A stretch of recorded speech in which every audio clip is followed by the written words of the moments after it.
ಮಂಜುನಾಥ್ ಅವರು ನಮ್ಮ ಒಂದು ತಾಲೂಕು ಕಚೇರಿ ಹೊನ್ನೂರಿಗೆ ಆಗಮಿಸಿದ್ದಾರೆ. ಅವರು ಪರಿಸರ ವಾರಿಯರ್ಸ್ ಮೈಸೂರು ಈ ಸಂಸ್ಥೆಯಿಂದ ಆಗಮಿಸಿ ಮಲೆ ಮಹದೇಶ್ವರ ಬೆಟ್ಟದಲ್ಲಿ ಏಕಬಳಕೆ ಪ್ಲಾಸ್ಟಿಕ್ ಮುಕ್ತ ಅಭಿಯಾನವನ್ನು ಮಾಡ್ತಿದ್ದಾರೆ.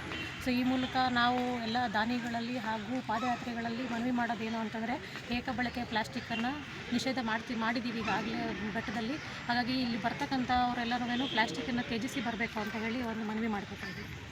ನಮಗೆ ದಾನಿಗಳು ಕೂಡ ಪರಿಸರ ಸ್ನೇಹಿ ವಸ್ತುಗಳ ಮೂಲಕ ದಾನ ಮಾಡಿ ಎಲ್ಲ ದಾನಿಗಳು ಕೂಡ ನಮಗೆ ಪರಿಸರ ಸ್ನೇಹಿ ವಸ್ತುಗಳನ್ನ ದಾನ ಮಾಡಬೇಕು ಅಂತ ಇಲ್ಲಿ ಕೋರ್ಕೊಳ್ತೀವಿ. ಹಾಗೆ ಎಲ್ಲ ಒಂದು ಸಾರ್ವಜನಿಕರಲ್ಲಿ ನಮ್ಮ ಮಾನ್ಯ ತಹಸೀಲ್ದಾರ್ ಮೇಡಮ್ ಅವರ ಒಂದು ಸಮ್ಮುಖದಲ್ಲಿ ನಾನು ಮನವಿ ಮಾಡ್ಕೊಳ್ಳೋದಿಷ್ಟೇ. ನೋಡಿ, ಯಾವುದೇ ಸಭೆ ಸಮಾರಂಭ ಇರಲಿ, ದಯಮಾಡಿ ನೀರನ್ನು ಹಂಚಿ, ನೀರು ಬೇಕು ಅತ್ಯವಶ್ಯಕ ಮನುಷ್ಯನಿಗೆ. ಆದರೆ ಏಕಬಳಕೆ ಪ್ಲಾಸ್ಟಿಕ್ ವಾಟರ್ ಬಾಟ್ಲಿಂದ ಹಂಚಿ ಬಿಸಾಡೋದರಿಂದ ಈ ರೀತಿ ಮಾಲಿನ್ಯ ಸೃಷ್ಟಿಯಾಗುತ್ತೆ. ಅದರ ಪರ್ಯಾಯವಾಗಿ ನಾವು 25 ಲೀಟ್ರ್ ಕ್ಯಾನು ಮತ್ತು ಲೋಟ, ಸ್ಟೀಲ್ ಲೋಟ ಅಥವಾ ಜಗ್ ಮೂಲಕ ಹಂಚಿದಾಗ ನಮ್ಮ ಹಣನೂ ಉಳಿತದೆ, ಪರಿಸರನೂ ಉಳಿತದೆ. ಎಲ್ಲಕ್ಕಿಂತ ಹೆಚ್ಚಾಗಿ ನಮ್ಮ ಪರಿಸರದ ಆರೋಗ್ಯನೂ ಉಳಿತದೆ. ಮುಂದಿನ ದಿನಗಳಲ್ಲಿ ಆರೋಗ್ಯ ಬಹಳ ದುಬಾರಿ ಆಗ್ತಾಯಿದೆ.